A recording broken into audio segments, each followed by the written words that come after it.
I want to thank everyone for joining us here this morning. We're joined by PJ Mustipher. If you have a question for PJ, please use the raise hand feature. I'll ask on you to unmute, and you can ask PJ your question. We'll go Rich Scarcella, followed by Tyler Donahue. Go ahead, Rich. Morning, PJ. How are you today? Good. How you doing? I'm all right, thanks.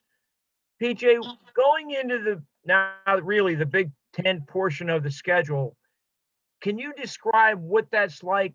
Because a lot of the teams have a sense of familiarity. What is the difference between these last few games and now? I don't think there's too big of a. I don't even think there's a difference at all. And that's the way we approach each week, and that's also the level of competition we play. We've played some really good teams. Who are definitely do a good job at doing what they do well on the field. So, we prepare the same each week. I don't think it's been a drop off. You talk about we're getting into Big Ten play. But I definitely think those first couple of weeks prepared us for what we know is the Big Ten. It's a tough conference. Each week you're going to play a great team. So, I'm excited for it. And I definitely think, by playing those first 4 games against great opponents, we're prepared for the long road of the Big Ten. So, Tyler Donahue, followed by Donnie Collins. Go ahead, Tyler. Good morning, PJ. Hope you're doing great. Absolutely, same to you.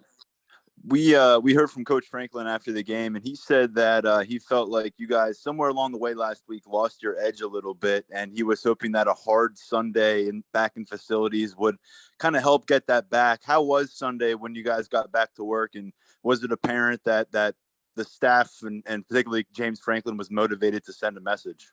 Yeah, it definitely. I mean, you could definitely tell that. We wanted to have a better week than we did last year. Not last year, last week. Last week it wasn't terrible, but we have a standard in our program that we have to uphold every day. We didn't feel like we did that last week. So it was a learning opportunity, and it was really good for us. It's early in the season. We're still learning some things. So I think just using that as a learning and as a lesson. For the rest of the season is great. But, Sunday was great. It was phenomenal. I think it was the best Sunday we've had all season, just from a focus standpoint and our walkthroughs and our lifts and our meetings. So, I definitely think we started the week off right. Donnie Collins, Travis Johnson, you're on deck. Go ahead, Donnie. Hey, PJ, what kind of challenges does Michael Penix provide for that offense and you guys going against it this week? And is it, in a way, a little bit of an advantage where you're facing for the first time this season a quarterback that you've actually seen before? Yeah, he said, I played against him for a couple of years now. He's an elite quarterback, man. He can do it all for real. On the ground, using his arm. I love playing against him. Just his whole attitude, his demeanor, the way he leads those guys over there. I really love the way he does things and the way they do things. So I got a ton of respect for him as a quarterback. And being familiar with him, you get to see him. You played against them, what they do a little bit, and you have a idea of what they want to do on Saturdays. But we know they're going to come out there and they're going to give it their best. So no matter how much you played against them or how much film you watch, when you step on that field, you still got to play. So I'm excited for the opportunity, man. Got a ton of respect for those guys over there. Travis Johnson, Justin Morgenstein, you're on deck. Go ahead, Travis. Hey, PJ, I know you were around in 2019 when you guys cracked the top 5 and then went up to Minnesota and lost that game. I know you're at home this week, but how do you draw on that experience? Maybe I know, to follow up on what Tyler said too. I know James said after the game he thought maybe some of you guys might have been reading some press clippings.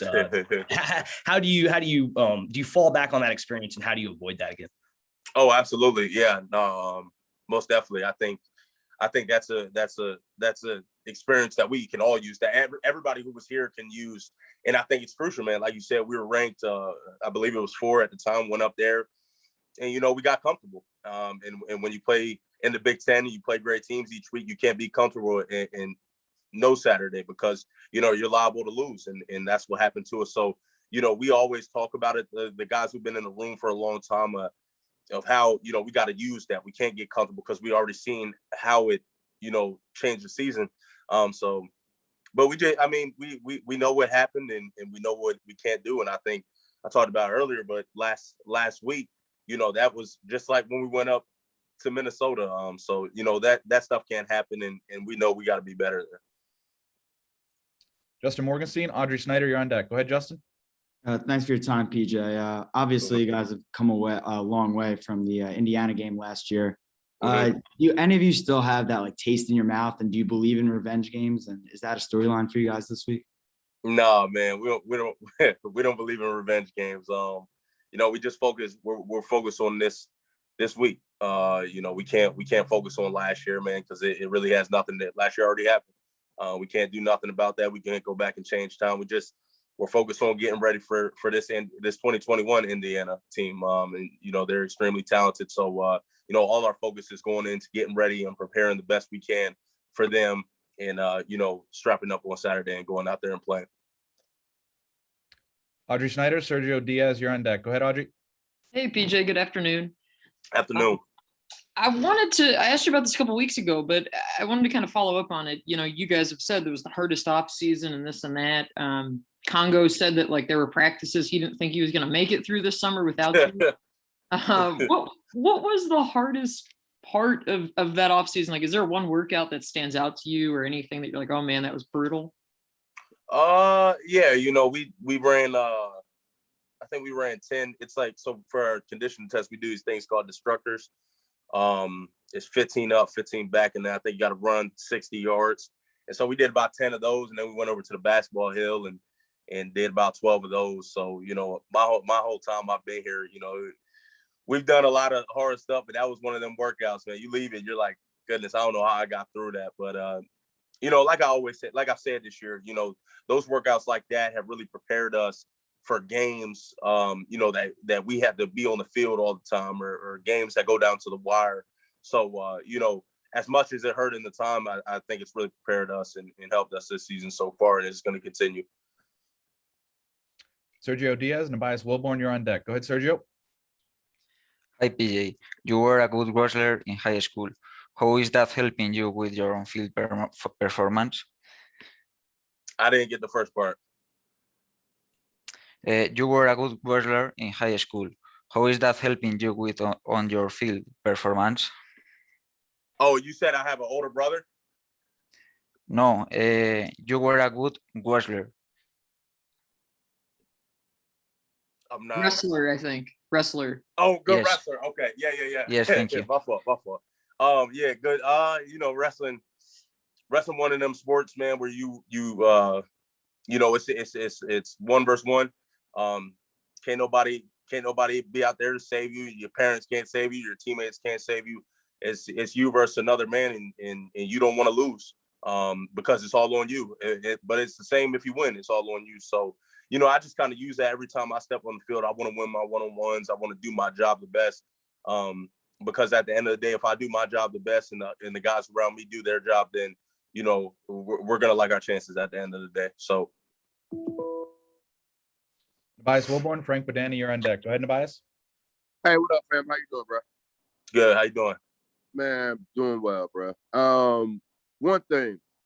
What's up with that Outback t-shirt? I'm assuming y'all bowl aspirations a little bit higher than that. Also, going back to that Auburn game, you think you had that first down, and how much did you like trying to do plays like that going forward? That Outback shirt, I got it the other day. I was at Outback, excuse me, and I needed the t-shirt to represent how much I love a bloomin' onion burger. But as far as the Auburn game, I think I got the first down. I ain't gonna get into all that, man. But I was just I'm gonna be honest. I was happy Coach gave me the rock, and he believed in how hard we worked to get that play ran. I felt good about it. I didn't get the first down on the field, so that's all that mattered. But at the end of the day, I was excited I got to run the rock, and Coach believed in us to go out there and do that. So I'm thankful for the opportunity. I wanted to get the first down, didn't. So at the end of the day, we got to go back out there on defense, and that's all that matters. Oh, can I follow up real quick? Go ahead. You mentioned the Outback Burger. Is that a deal? At just like showing love, or how that working out? Yeah, nah, it's just more so showing love. Ain't no deal, man. Frank Bodani, followed by Daniel Gallen. Go ahead, Frank. Hey, PJ, 4 games in now with the extra weight you put on. Give us the details on the difference and how it's helped you or what it's like. And also, second part, can you give me a leadership moment yourself from this season so far?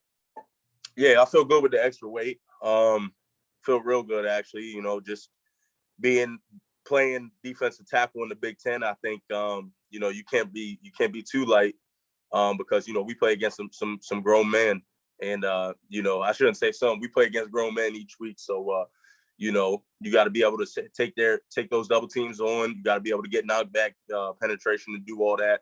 But at the same time, you know, you got to be able to move around and make plays and create havoc. So you know, I'm at the weight I can do both of those things. So I feel good about that.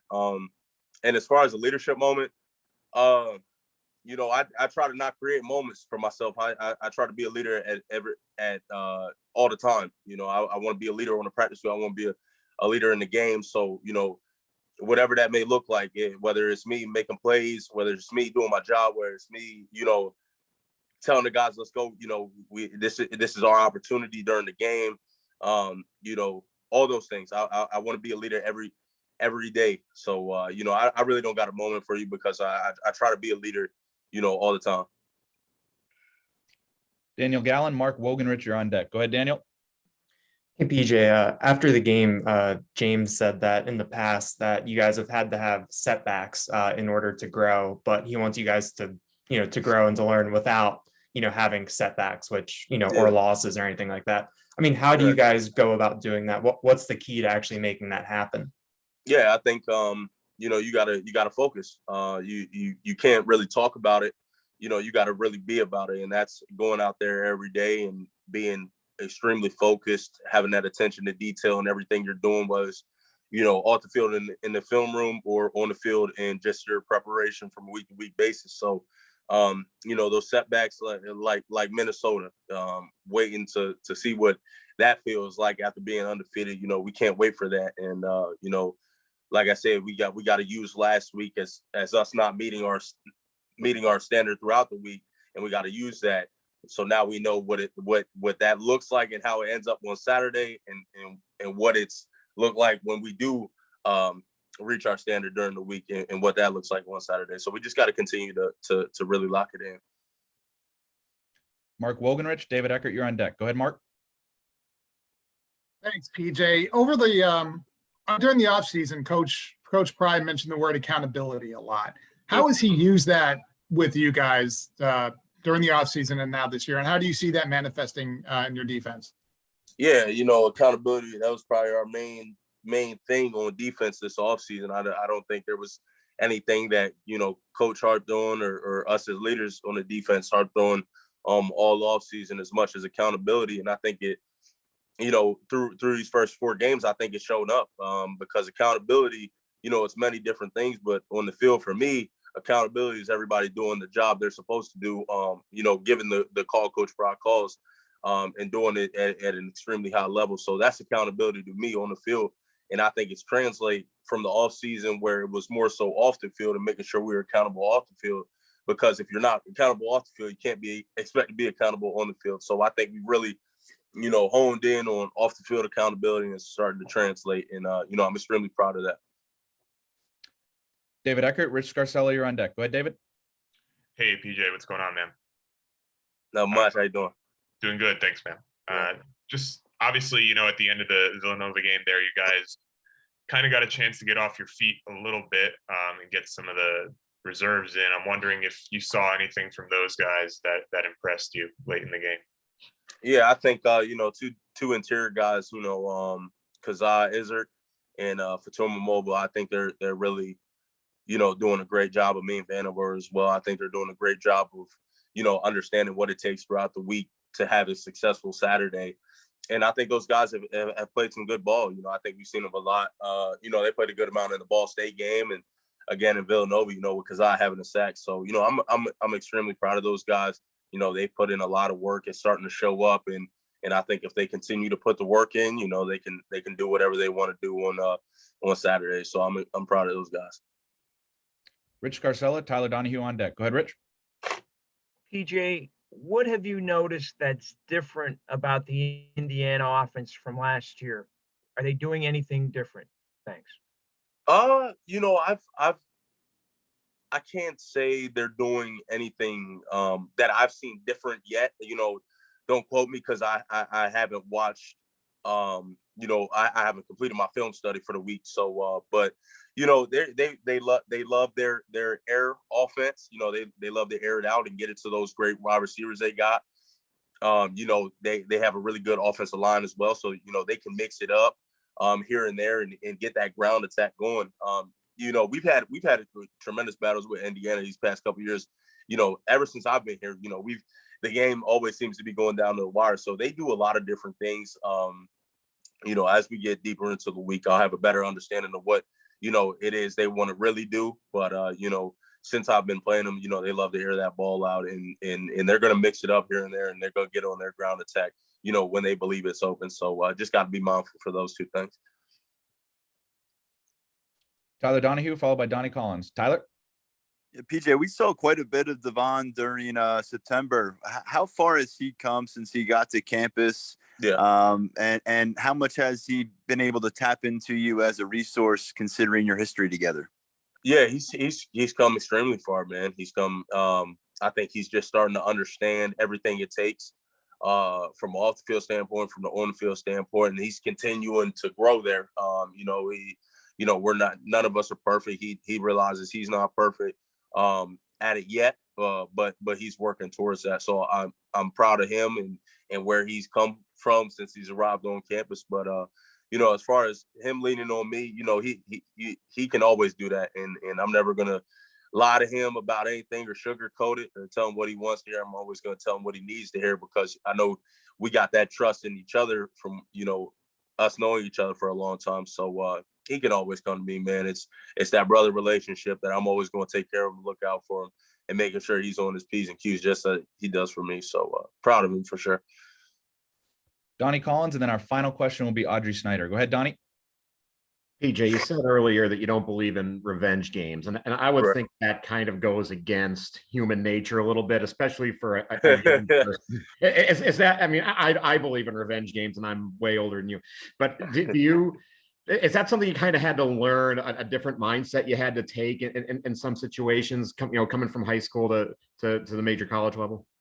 Yeah, and I think it's important. I definitely think I've had to learn that, but I also think it's extremely important that, you know, I think a lot of people get tired of hearing about this 1-0 each week stuff, but for us, it's so important for us to do that, because if we start thinking about this game, that game, then we're not all bought in on the game we have to play, and then we could go out there, and if you're not focused, you're going to lose just based off who we play each week. So you know, it's extremely important for us. I think this year I really started to understand how important it is, you know, especially if you want to achieve your goals at the end of the season. You can't achieve them by not doing your job every week. So it's extremely important, no matter who we playing. You know, they talk about the revenge game, but you know, for us, we got to go out there and do our job each week.